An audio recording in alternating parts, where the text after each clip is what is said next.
මැති සභය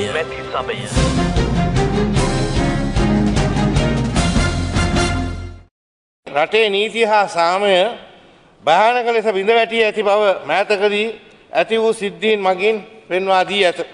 මේ මගින් රටේ සමස්ත ප්‍රජාතන්ත්‍රවාදී ක්‍රියාවලියට තර්ජනයක්ද ලක් වී තිබේ.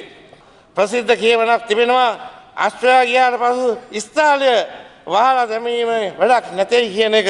ඒ වගේම තමයි අද මේ රටේ පොලිසියේ ක්‍රියාදාමය ගරු සභාපතිතුමනි මේ සිද්ධීන් සමුදායට පොලිසිය ඍජුව වගකිය යුතු බවට අප චෝදනා කරනවා.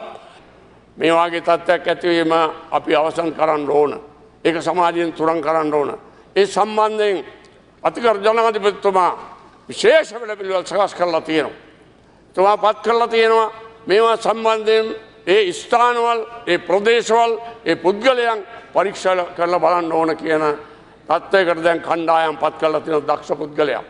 ඒ වගේම කවි ආයුධ සම්බන්ධව පරීක්ෂණ පවත්වලා ඒවා වහාම අත්අඩංගුවට ගන්න කියලා පත් කරලා තියෙනවා. මේක සෑම තැනක මේ විදිහට අද ක්‍රියාත්මක වෙනවා.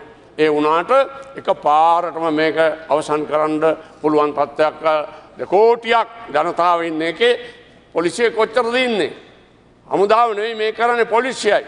ඒ පොලිසියේ ඉන්න ජනතාව අනුව මේක ක්‍රියාත්මක කරගෙන යන්න සිද්ධ වෙලා තියෙනවා. ඒ නිසා මේක ක්‍රමයෙන් මේ විදිහට අඩු කරගැනීමේ වැඩපිළිවෙල ක්‍රියාත්මක කරන්න ජනාධිපතිතුමා රජයේ මඟ වැඩ කළා තියෙනවා. මැති සභය